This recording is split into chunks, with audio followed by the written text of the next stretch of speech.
Ça y est, c'est officiel, c'est annoncé sur les réseaux sociaux. Victoria, on voyage aujourd'hui. Ça et comment, oui. Salut Victoria. Salut Thierry. On va du côté d'une de mes régions préférées de Suisse. Ah, ouais. Et c'est vrai, je le dis sincèrement. Moi, j'adore ce canton, Quoique, j'ai une préférence pour Lugano. Mais on non. Moi, j'aime bien Lugano. Non, t'as pas le droit de dire ça aujourd'hui. Ouais, je sais. On va parler de l'autre grande ville, même s'il y a encore Bellinzone dans le trio de tête, c'est Locarno. Exact. Alors, cet épisode, si jamais vous avez le droit de le liker, de le partager, de le commenter. D'ailleurs, il y a déjà des coucous dans la chatroom. Salut Emmanuel, merci d'être là. Vous avez le droit aussi de venir poser des questions à notre invité qui nous attend patiemment au fond du studio et qui fera l'effort de nous écouter, peut-être parler en français ou en anglais. Et il nous répondra en anglais. On vous aidera pour ceux et celles qui ont peut-être des soucis avec la langue de Shakespeare, mais vous avez le droit, après coup, de partager cet épisode parce que vous pourrez aussi le réécouter en podcast audio. En tout cas, nous, ça nous ferait plaisir que, ce live, il fasse, comme on dit, des petits, parce qu'on parle de trucs super intéressants. Voilà, exactement. On va parler d'animaux, de dessins et de cinéma. C'est parti.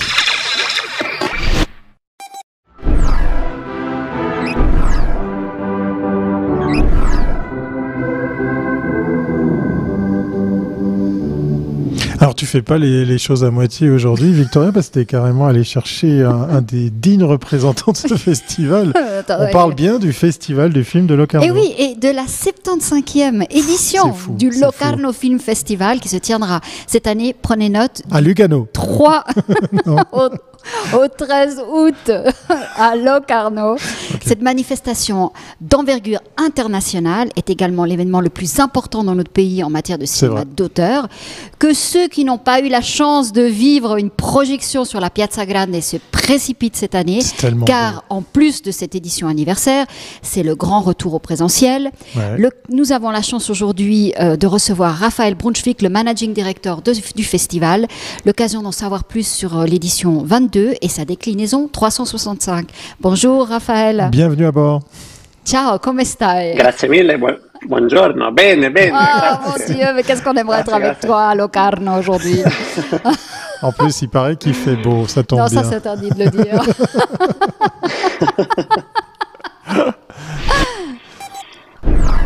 Alors, on va parler effectivement aussi du parcours et puis de l'expertise métier de notre invité pour savoir effectivement qu'est-ce qui l'a peut-être amené à prendre les commandes de ce festival. Mais oui, comment est-ce qu'on devient, Raphaël, un directeur de festival? Qu'est-ce qu'il faut faire pour faire ça? Probably as in the most positions, simply by being in the right moment at the right place, because I never aspired for that. I started my working career quite early because I never really went to school. I started working for Public Suisse, now at Meira, where I become, what was it called, cross-media responsible for international campaigns, for the campaign from the big Italian customers on national television. But I wasn't so convinced of that. I used to work for the 80%, something like that. And at a certain point, my predecessor came to me and asked me if I wanted to join him in Locarno. This was when he became the director. He now is director of RSI, of Radio Televisione Svizzera, Lingua Italiana. And I started there basically as a sponsorship coordinator, and again, being in the right place with the right persons in the right moment. Everything went quite fast. I became head of partnerships, then his deputy, and after 5 years, I became managing director. Alors, juste que tu nous expliques qu'est-ce que ça veut dire, parce que dans un festival, il y a aussi un directeur artistique, et un directeur du festival. Alors, c'est quoi la différence? Le directeur artistique, he is responsible for the selection of the content. Okay. So, le managing director, c'est responsable for everything else, basically. So it's all to make things work on the place. Yeah. To make things work, but I have to say this position has become more interesting in the last years because till a few years ago, our work on the work of the artistic director basically was consisted in improving what you did the last year. But now with the changes that are going on in the whole society, it's exactly like in the media. What was the responsibility of the editor-in-chief, of the caporedattore, and how important was the CEO of a media group, and what is the CEO of a media group doing now in comparison to what who is responsible for the contents doing. And of course, contents are still at the center of everything, and especially in Locarno, where our international positioning is based on the strength of the content. You have to imagine that worldwide there exists more than 6,000 film festivals. In Switzerland, we have more than 30. And our positioning among the 10 most relevant worldwide is based on the strength of the work of the artistic directors. So this is still at the center, but it's not anymore just logistic and setting up the Piazza Grande, but it's about developing new platforms, enlarging the scope of the festival, strengthening the business model, and things like this. So we are a team of now we are 33 persons working the whole year for this project. Okay. Yeah. Now we are more than 60. We grew to up to 120 right before the festival. So we have 120 persons working more than the 2 weeks, so from 2 weeks to 11 months, something like this. And then when the festival is running, we are a bit more than 900. Wow. On va justement continuer à parler de ce fameux festival. Et on va parler de ces 2 années un peu particulières. Hein. On l'a vu dans le monde de l'événementiel, nous on en fait partie, on a dû se réinventer. C'est la question qu'on va voir aussi avec notre invitée Victoria, parce qu'effectivement, le présentiel versus l'en ligne, pour le cinéma, c'est peut-être pas chose aisée. Écoute, justement, c'est là on voit ce que tu viens de dire, Raphaël, avec beaucoup de précision, qu'effectivement, le métier de la gestion, la direction d'un festival a dû être vraiment shaké pendant 2 ans, parce que c'était très compliqué. Alors, quelle solution vous avez trouvée pour pallier au fait qu'on ne pouvait pas se réunir et être tous ensemble? Enfin, il y a une partie mixte, mais je te laisse parler. En 20 et 21, les situations n'étaient pas exactement les mêmes. No, it was difficult, but we were very, very lucky, because already before the pandemic started, we were reflecting on how to future-proof the festival. And we developed a vision where we said, okay, since Marco Solari took over the presidency 20 years ago, when he started, the festival had a budget of 6 million francs. And we grew and grew and grew, and now we are between 15 and 60 million, and the festival consists in 30 projects that take place within this 11 days of festival. So it's quite an intense situation. But due to logistic constraints and due to the possibility to the intensity of what we are already doing, there is no more possible growth. Of course, you can grow in quality, but you cannot grow in quantity. But we all know that in this fragmented world, to get the attention of the audience and of the potential audience, you have to invest more. So we need to ensure that we have more financing, more resources. And so we asked ourselves simple questions. So how to future-proof the festival? How can we enlarge the business model of the festival? What can we do with our brand, which is a niche brand, but it's a worldly renewed brand? So for a cinephile person, even in Canada or wherever, Locarno means something. So what do we do about this? And so what can we do with our brand the whole year long? And and how can we strengthen our position, and can we strengthen the position of the artistic director in order to make the platform more attractive? And luckily we started. Peut-être avant d'expliquer comment tu as développé, reviens sur 20. Est-ce qu'en 2020, la Piazza Grande, elle a pu être ouverte ou pas? Est-ce que vous avez pu recevoir le public ou pas? Et comment vous avez pu trouver des solutions alternatives? Ouais. Yeah, but this is related because, again, luckily we were already reflecting on this. So the pandemic came, And we already had a plan. We already had a strategy. It was just about accelerating the implementation of this. So in 2020, we had no Piazza Grande. And what we decided to do is we decided just to take the essence of the physical project, of a few of the physical project, and to translate it into the digital world. So what would this project become if you do it digitally? And we started with a bit more than a dozen pilot projects. And when we developed them, we said, okay, but this is not just a solution for this year. We want to be sure that this project can grow. And just to name a few examples, we created, for example, a market platform where the industry can buy, the streamers can buy heritage movies. So this is something just for the professionals. While Locarno Kids, our program for children and for family, which couldn't take place on site, we worked with Claude Barras and other animators, and we created tutorials where the families with the kids could make animation movies at home that then were submitted to the festival, and then we showed it the year after.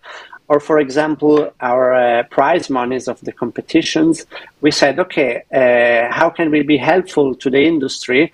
And we decided to co-finance projects that have been interrupted by the pandemic. So we created this project, which was called the Films After Tomorrow.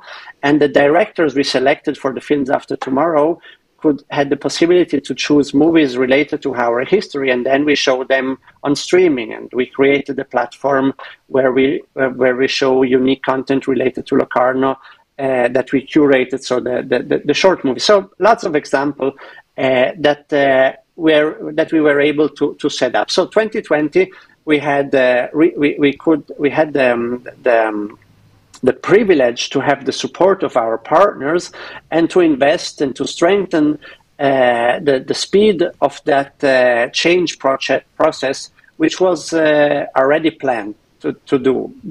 And still we were able to have a very, very small presence in Locarno, so no Piazza Grande, but we have we opened a few screening sites at the Palacina, but it was kind of sad, because when you know what the Locarno is during the festival, it's not the same. So this went went quite well, and I think we were able to present an interesting hybrid alternative to the festival. But what we already saw is that without the physical project at the center of everything, and which is where the magic happens, and which will always be where the magic happens, without this, everything else fades a bit away into insignificancy. So for 2021, with Marco Solari and the board, from the beginning we said, for this year we have only a plan A. There is no alternative. There is only a full festival, and there is no scenario B. There was no scenario planning anymore. We had enough of that. It was just a question on how then to execute it. And it was quite tricky, because Le Conseil Fédéral decided the final measures only at the end of June. But we were the first big event taking place in Switzerland since the beginning of the pandemic, because also our friends in Montreux, which started a few weeks earlier, they had the reduced version. They had a great reduced version of the festival. But yeah, but it was not a normal one. And so we had for us it was basically a normal edition. So with Piazza Grande, of course, we had the constraints. We had the certificate that was still in use. We had to limit we wanted to set it up as free as possible, so we didn't want to have persons in the screening side. Justement, par rapport aux autres événements, quel feedback tu peux partager avec nous du public de ces éditions un peu spéciales? Comment le public a accueilli ces versions plan B de ces... Ou limité avec les masques, plan A ces versions différentes. Comment le public a accueilli le festival? Il y a eu moins de gens, concrètement. Well, in 2020, we had huge numbers because we were online and we had the whole world at our disposal. So, but you cannot confront an online view with while in 2021, we knew that we risked a bit, and we had 50% of the audience we had 2019. So, Yeah, so we lost a bit more audience than we were expecting. We hoped for at least 60%.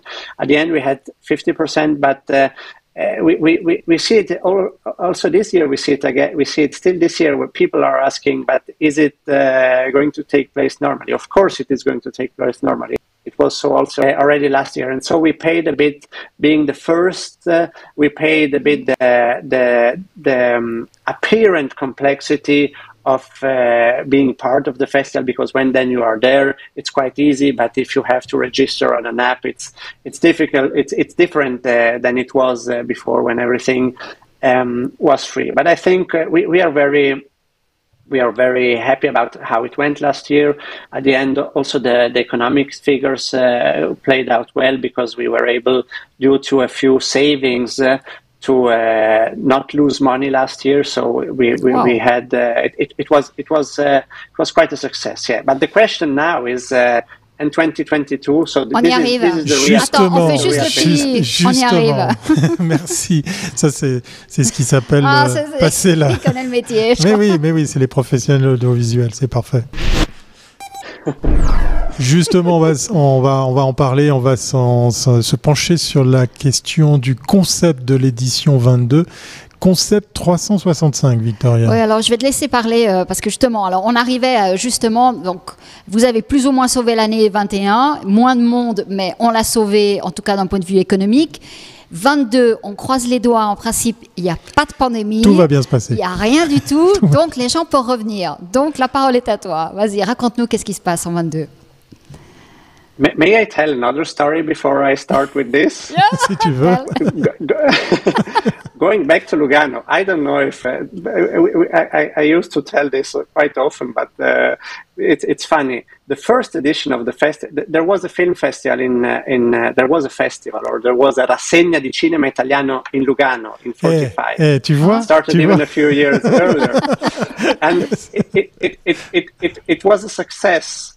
But they had to enlarge the auditorium. So people in Lugano had to vote about cutting a few trees. They voted against it. Oh, no. And a few intellectuals and people from the tourism in Locarno decided, okay, let's go for it. And in 3 months, they set it up. C'est passé à ça de quelques arbres. Yeah, so you see how... Donc Locarno, c'est l'endroit où on peut trouver toutes les solutions. C'est ça que tu veux nous dire? Maybe. So 2022, it will be an important year because celebrating 75 years is still quite it's But I have to say it's quite tricky to organize an anniversary because every year we try to organize the best edition ever. So how do you increase this? What can you do more? So of course, in terms of marketing, of activation, we have many very interesting and also innovative projects and things going on which increase a bit the hype of the festival. But basically, people can expect to have a festival as it was last year, as it was 2019. So with the Piazza Grande, with 13 screening sites, actually we are going to add one in Ascona, and so a real festival. And as we saw in Cannes a few weeks ago, people, also the professionals, they need platforms as festivals for their work. So we are quite. We are quite positive about what will happen this summer. Of course, the big question, as I was anticipating before, is in terms of general audience, how will it be? Because last year we already saw that the professionals, so the international part of the festival, they were almost like 2019. This was regular. The general audience was what was missing. And there is the big question, again, coming back to the reason why we are working on an evolution of the business model of the festival.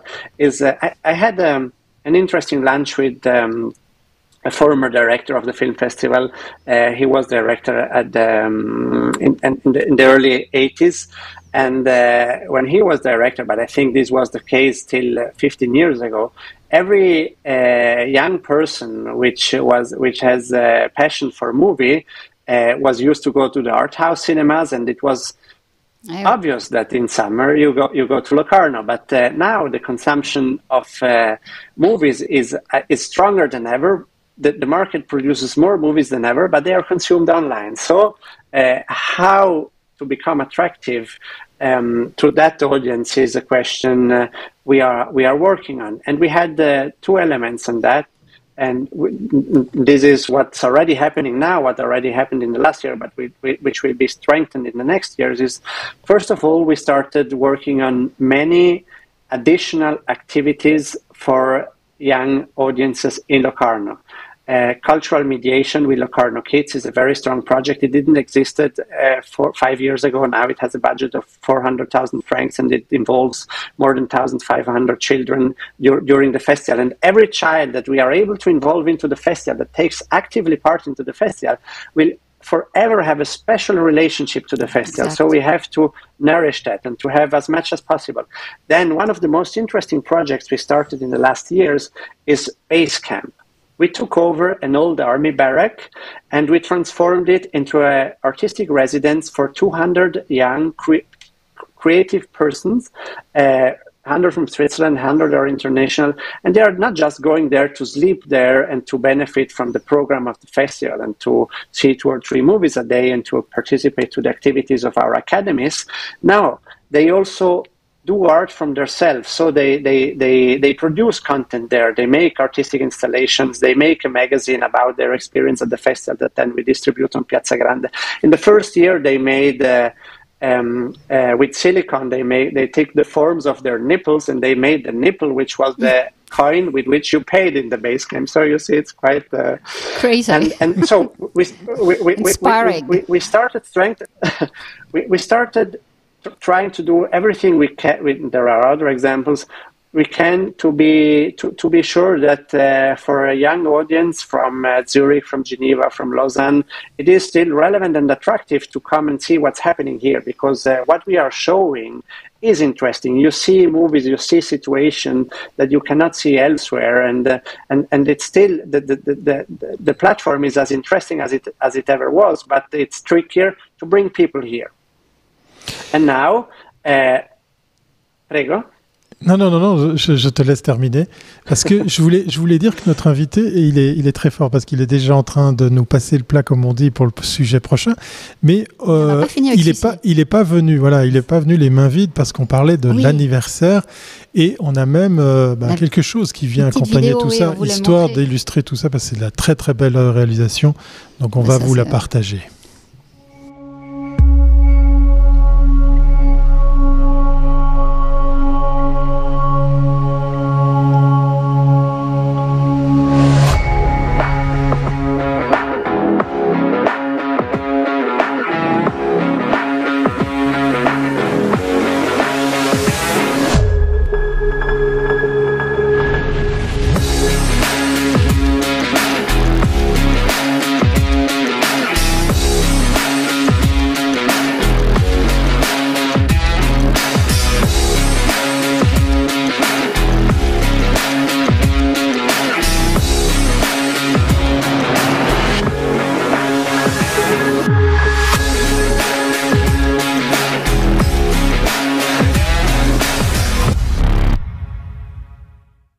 Très très belle réalisation. Et vous avez le gâteau pardo cette année, il est très très classe. Vous avez le droit de mettre en commentaire tous les noms des acteurs, des réalisateurs que vous avez reconnus dans ce teaser. Ils sont très nombreux, comme quoi Locarno attire les foules. Tu rencontres tout le monde. Mais une question, Raphaël, par rapport à la plateforme qui a été lancée pendant 2020, et puis ce concept 365 qui vous permet aussi, alors j'ai compris l'importance de ramener des gens sur place, mais comment on fait vivre le festival toute l'année? Qu'est-ce qu'il y a encore sur cette plateforme? Comment vous allez l'utiliser de manière, ce Locarno, je dirais plus, qui fait que vous êtes en ligne maintenant aussi sur plus de temps que le festival? Qu'est-ce que vous mettez là-dedans? Yeah, as I was telling before, we started these pilot projects, and by strengthening with the experimenting on these pilot projects, we are changing the business model of the festival. So it's not that there is a platform which is called Locarno 365. There are specific projects, like, for example, Open Door Toolbox, which is a very strong example. We have this project which is called Open Doors, which is financed by DEZA, so it's part of the development and cooperation activities of the Confederation, where we do scouting in developing countries. Now we will be 3 years in South America. Before we were in Southeast Asia. We have people there, and we scout the most interesting talents, and we help them to realize their movies. We bring them to Locarno. Their democracies are not strong as it is here. Financing of films is not as it is in Europe. So we bring them here and we help them to finalize their projects, to make them real. And every year we have then projects that were strengthened this way that then are presented in Cannes, in Berlin, in Locarno, or wherever. And this costed 500,000 francs. And we were able to bring here between 50 and 70 persons, and X persons are working on this project the whole year. So what we did now is we created a platform which is called Open Door Toolbox, where we have the same resources we give to these young aspiring filmmakers or young filmmakers that they have here in Locarno. They have it online, so they have also one-to-one mentorings. They have workshops they do online. They have resources how you finish the script of your movie, how to which festival do you go in Europe, things like this. And with this platform, we have last time I checked, we were already a community of more than 1,300 young persons. So we more than decuplicated the persons involved in this, and it costs way less than the physical activities cost. So you see again, the project is not, there is not a project that is called Locarno 365. It's the ambition to take the essence of the physical project and to bring them into throughout the year. Into the digital sphere, but not only. And if you have, on this side, we have the physical festival with its budget of 15 and 16 million francs.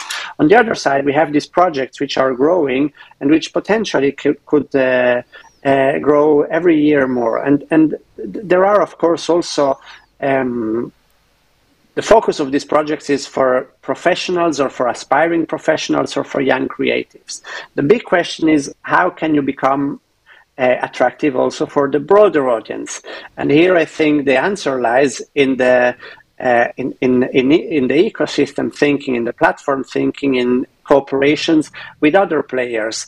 For example, with the SRG SSR, with Play Swiss, for example, with the Swisscom. This year, for the first time, we will have one of the sections of the festival which will be presented also on Blue TV. So potentially on 1.5 million households.